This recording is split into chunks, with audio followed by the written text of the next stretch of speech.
They're top leaders and experts to share their unfiltered truth about the journey to self-actualization and the path to heart-centered leadership. You'll hear raw lessons, learn ancient wisdom, and practical steps to rise to your fullest potential. Now is the time to walk into this new paradigm of leadership. Let's transcend together.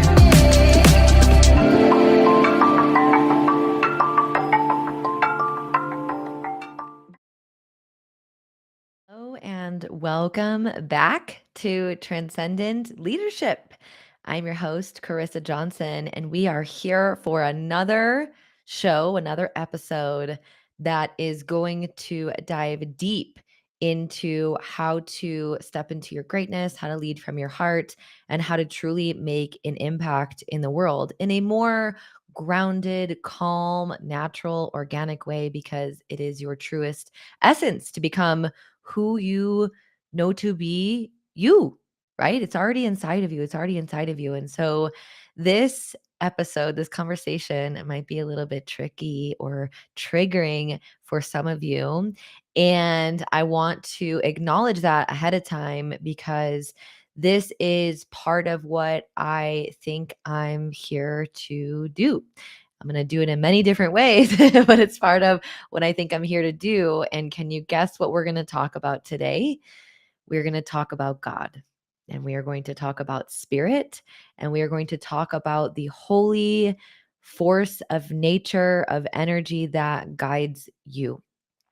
This is not going to be a religious conversation, so you can go ahead and take your finger off the get out of this this show or this button, this podcast button, and we're just going to allow and embrace that if you were led here, if you are curious, if you are questioning, if you desire more to know more about God, let's just have a conversation. Let's just have a conversation and see where it takes both of us, because truly I don't even know where this conversation is going to go entirely, and I'm really just trusting God. I'm trusting spirit in this moment. That is the beauty of this relationship. And so, an aspect of this is going to be just exploring what God is and can mean to you.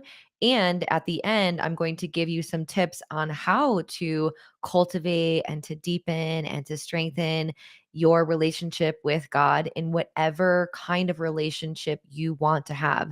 Because fundamentally, that is the truth of what I believe God gets to be in our life, is the relationship that we want it to be. And it's taken me years to get to this moment.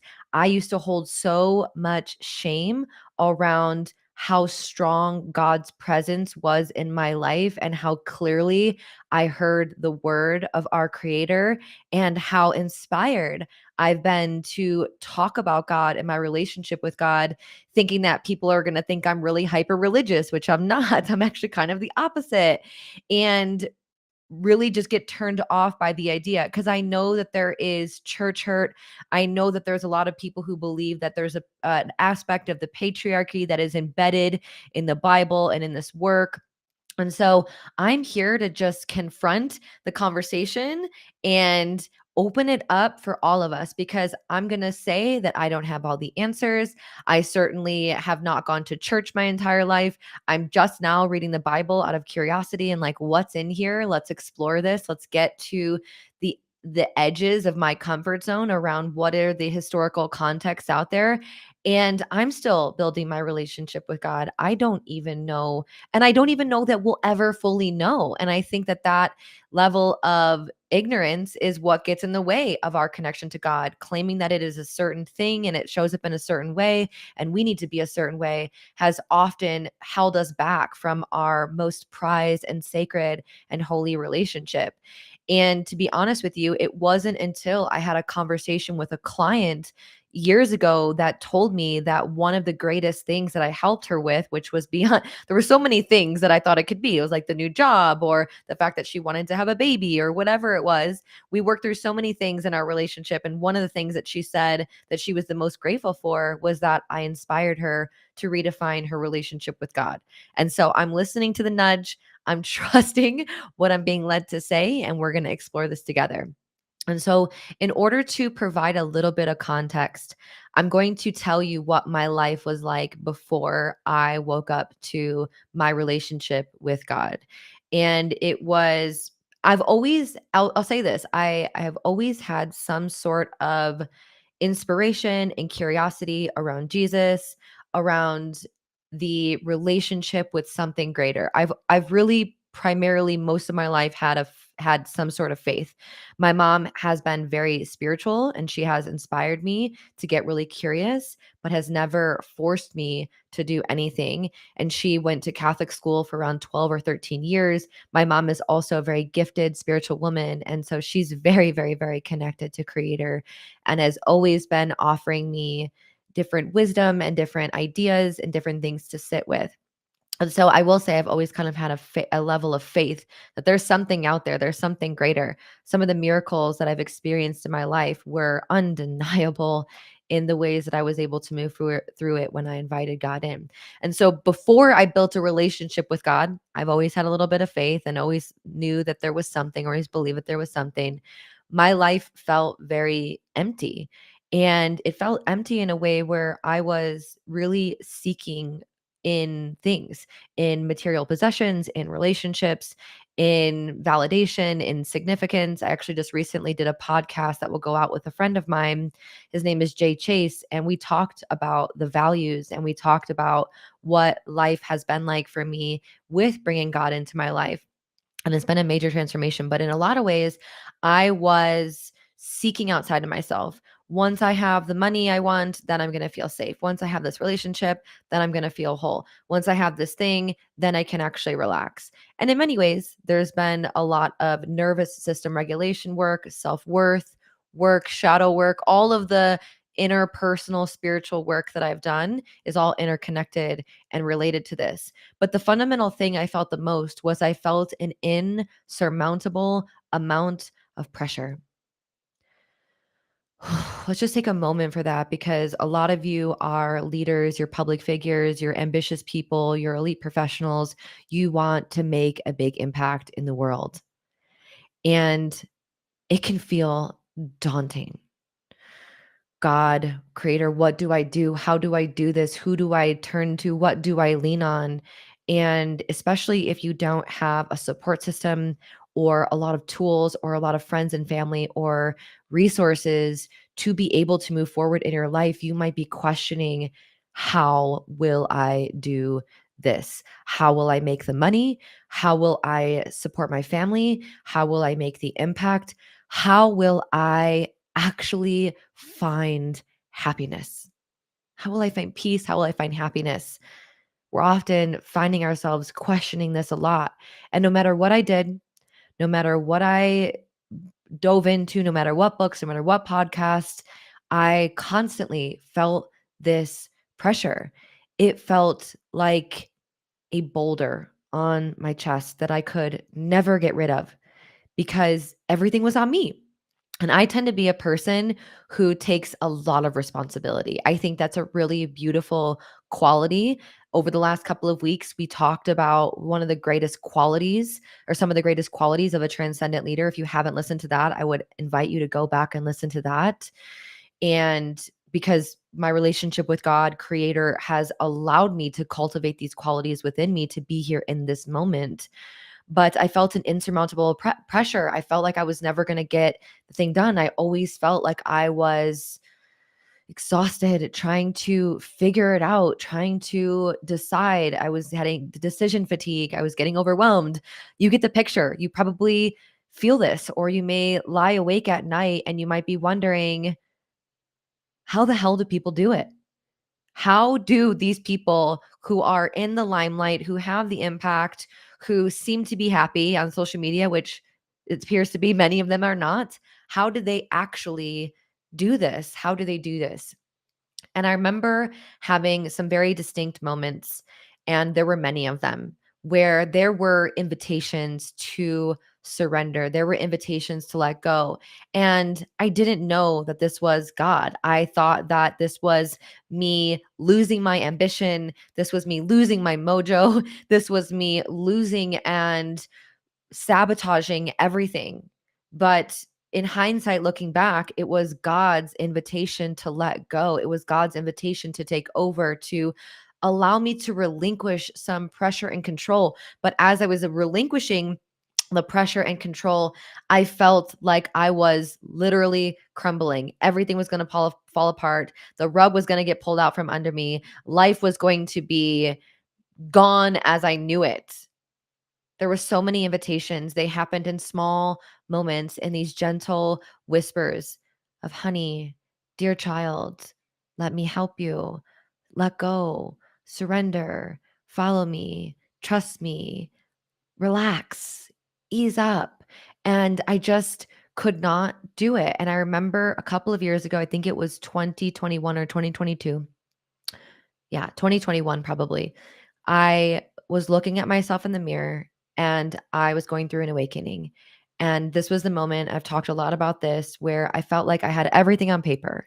I had the multiple six-figure cash business. I had beautiful, amazing clients. My clients were getting incredible results in their life and in their business, in their leadership, in their healing. I had the penthouse. I had the Range Rover. I had the cute dog who I still have. And I felt like I had everything. Why am I not happy? Why am I not fulfilled? And again, I told you some of these things were related to my sense of worth and safety and trauma that I woke up to. And, but also, these were the moments that things started to fall apart. My ability to actually hold what I was navigating, my business growth, my leadership growth, my clients, like I could not, my capacity to hold it was no longer there. I could no longer push or force. Every time I went to do something that was maybe a little bit out of alignment, I was like, no, I can't. I physically can't do it. I can't record this podcast. I can't write this email.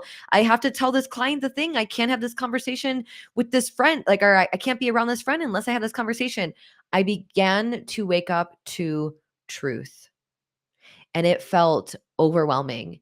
And I looked at myself in the mirror as as relationships were crumbling because I wasn't in alignment, as I could not force myself to write copy or emails or onboard new clients because it wasn't what I actually wanted to be doing anymore because I was a business consultant.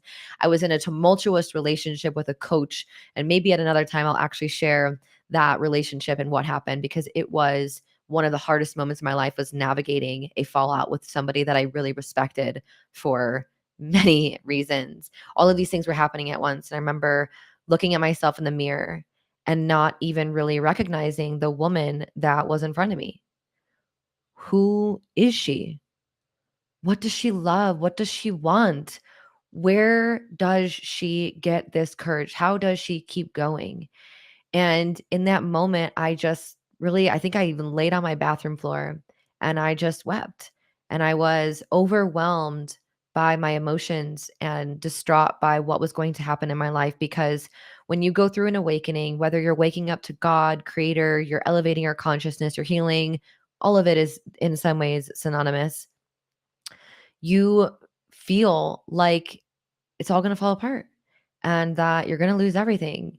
And you might feel, and in many ways, you might feel like you're never going to be the same again. You can almost sense it and feel it. It's like a season that's coming or a season that's ending. I know winter is ending and we're moving into spring. You can feel spring. You can feel when the flowers are blossoming, the weather's getting warm. You can feel the lightness in the air. You feel change before it's coming. You know it's happening. You hear the whispers.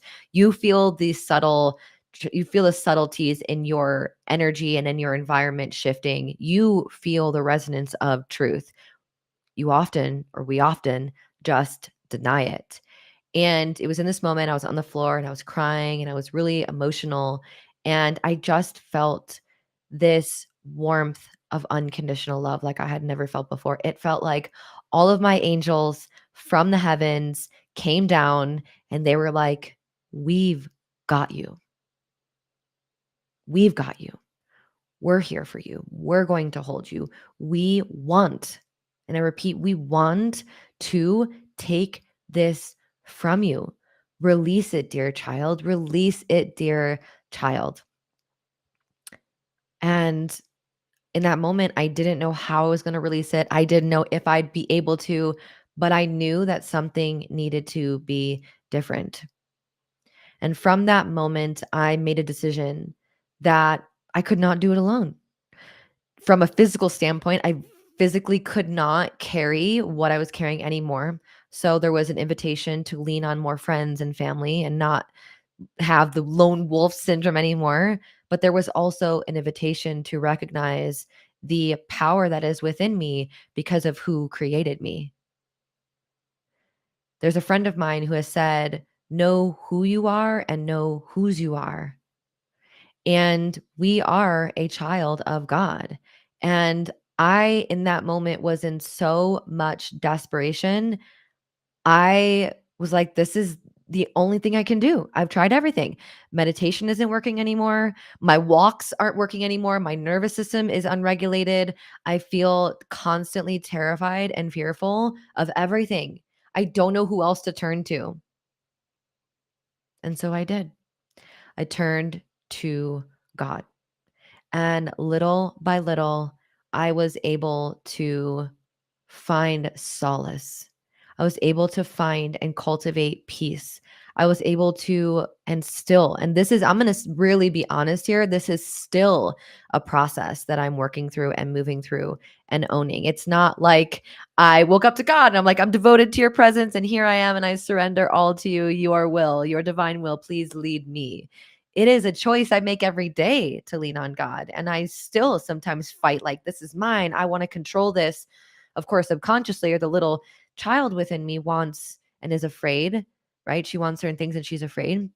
But in that moment, I made a decision that I could not do this alone anymore. And so I focused on my healing. I focused on that's when I took those 5 months off of work and I took a sabbatical and I really went deep into my relationship with myself and naturally with God. And I left that situation kicking and screaming, and it was through not working and selling things and not taking on clients and really slowing down that I could actually start to hear the whispers of God, that I could feel the subtle warmth and holding that was in every moment, that I could feel how divinely orchestrated everything is when I stopped trying to control everything. I was, and sometimes still am, and you might be too, getting in your own way. Life is so much easier and more manageable when I allow God in my life. Period.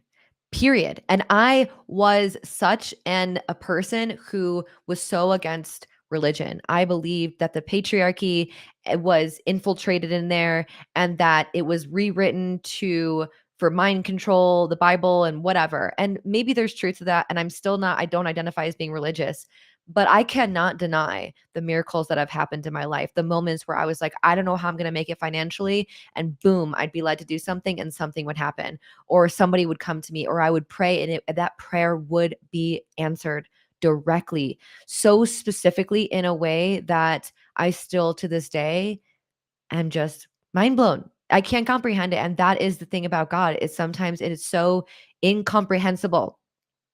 That's what gets in our relationship in the way of our relationship is we want to understand. And sometimes it's not meant to be understood.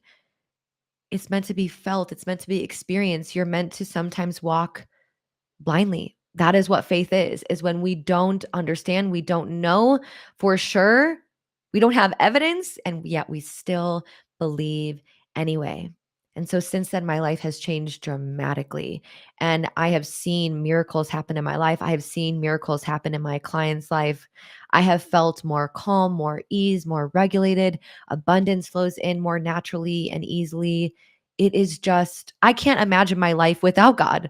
Period. Like, I can't believe that I functioned without this presence, this divine, holy, sacred relationship in my life. I cannot believe that I functioned without it. Period.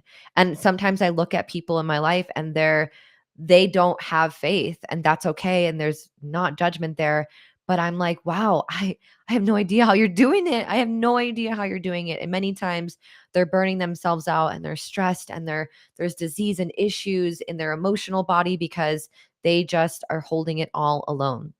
So, if you have stuck with me this far for the last almost 20 minutes and you have felt what I have felt, the stress, the stress, the angst, the anxiety, the confusion, the frustration, the annoyance, the burden, and you are wanting to change your life, and you have been curious about Christ, about Jesus, about God, whatever you want to identify with as a holy presence or force in your life, I want to give you some steps that you can take to cultivate this relationship, because that is what it is. It is a relationship. It is a relationship. And relationships do not require perfection, and they do not require no questions, and they do not require you to just exist with it. It really is an opportunity to you to spend time with this presence that has created you. It has created you. It has created all of us. It has created all things.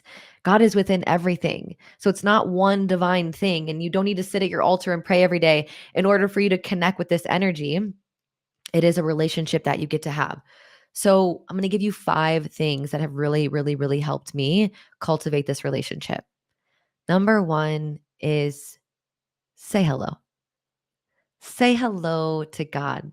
Acknowledge this presence in your life and acknowledge your desire to deepen. It is a relationship just like if you were meeting a new person and you were like, hello, I don't know you, but I feel you and I want to deepen and I'm curious about you and I'd love to see you again. I'd love to spend time with you. That level of vulnerability and openness and simple curiosity invites in God, invites in this presence in your life. And it's not like this presence is not here already. It is always here. It is always available for you. And you can also, I want to say this too, you can also interchange the words that you want to use. It doesn't matter to me. I don't think that God and the universe are the same thing. I think God created the universe, but if the universe is all you can get to right now, that's okay too. Number 2, there are laws of non intervention when it comes to connecting with your divine team, also known as your guides or your angels. And if you're curious about this, let me know in my DMs or send us an email. I would love to know if you want me to talk more about how to work with guides and your angels and your intuition. This is a question I get often, and I'm wondering if I should just create a podcast episode on it. So I probably will. But number 2 is so say hello. And then number 2 is ask for guidance. Ask for what you need and be mindful of coming from a place of like low vibratory desperation, because that kind of energy from the laws of quantum physics is only going to recreate more of that in your life. So, of course, you might be in a low moment where you're like, I have no idea how I'm going to do this. Please help me. That can be there and existent. But if you're like, show me the way, I have no idea what to do, I'm losing it, and you're just like in grief, turmoil, victimhood, that kind of energy, I'm not saying God's not going to show up for you, because I'm sure that our creator certainly is. But at the same time, you want to be mindful of your energy as well. So if you got to go through the grief, cry it out, move it through, and then come into a prayer around empowerment, right? Thank you for showing me the way. That's how I pray, is I thank creator God for the things that haven't been given to me yet, or and also the things that I've been given. So there's a level of gratitude. So when you say hello, also include gratitude. Thank you for all the things that you've provided, both seen and unseen, known and unknown, that are in my life that I might not even be aware of. Okay? Number 2, invite in guidance. I pray and I ask to have more courage for clear messages and signs. When I ask for a sign, I usually get it. Most of the time, I usually get it, especially if I'm asking for answers around something. I would love to see a white dove. If this thing is meant for me, please show me a sign. Sometimes the signs will come through in music, which they often do, like on the radio or a song, or a friend will say something and I feel like, ooh, that feels different or unique, or I'll look on the shelf and a book will stand out to me. These are all signs and synchronicities. But if we're in our head, if we're feeling chaotic, if we're overstimulated, if we're not paying attention, we often miss the signs. It's part of the reason why when you invite God in, you might find yourself needing or just naturally slowing down, because the information that comes in, you're going to want to integrate. The signs that come in, you're going to need to notice them in order to take action on them. So invite in the signs, invite in God and guidance, and pray from a place of empowerment of thank you for showing me. Thank you for guiding me. I know that you are orchestrating things in my favor. I know that there are things that I might not even be aware of right now that you are providing for me. I pray and I ask for clarity. Thank you for providing all that is necessary for me to take my next steps. That's an empowered prayer right there. You probably feel it. You probably feel it. Okay. Number 3 is probably where most people get stuck, and it is trust the nudges. Trust what you are sensing and feeling in your intuitive compass and your guidance. You might not know what your intuition feels like, and there might be some prerequisite nervous system regulation work that you do in order to feel what the truth is of these nudges, of this intuition, of this process. But this is where the truth of the work actually is in trusting. There have been so many times when on paper it was the illogical thing to do that I did. When it was like this business partnership, this looks really good, or staying in California, this would be the thing. And instead I'm like, nope, don't want to do that. That's not an alignment for me, because I trust God, because I know what that voice feels like now. And oh, I'm supposed to move to Colorado. Okay, I trust that, even though that feels a little inconvenient. It actually feels really exciting and what I want to do. Beyond logic, beyond rationale, beyond your mind's comprehension, you have to trust the nudges. That is going to be one of the greatest processes for you, and that will take practice, and that will take making mistakes and be like, well, I actually felt that that wasn't the right choice, or oop, I knew that that was the right choice and I'm glad I made it. So there's going to be a learning curve here and a process here, but you got to trust the nudges. Number 4 is show up in devotion. In a relationship, you are committed to it. You're like, okay, to death do us part. We are in it to win it. No matter if I'm confused or I'm going through something, when you marry someone, you show up for that relationship in sickness and in health, right? So, in the moments when life is good, that is still the time to cultivate a relationship. And in life where moment is bad, or not even labeling anything, and in life where moments are hard, that is when you want to cultivate a relationship. If you are devoted to this relationship, you want to keep it by you and next to you at all times. Regardless if you're going through a season of massive expansion and growth, that would be the time to deepen and offer gratitude and ask how you can be of service. And in the moments where you're really in it, you're asking for clarity, right? So it's in all of these moments that you really show up, even when it doesn't make sense. You are devoted to learning, you are devoted to truth, you are devoted to this work, you are devoted to cultivating this relationship. Period. How do you want to show up for that? What is the most loving way to show up for that, and actually creating physical time and space for it? I would say almost every day I pray and I connect with God and I sit at my altar and I meditate. And once a week, I actually sit down and I write down questions that I'm having, concerns that I'm having. These are the things I'm navigating in my life. These are the areas I would love your support with. Can you show me the way? Thank you for showing me the way.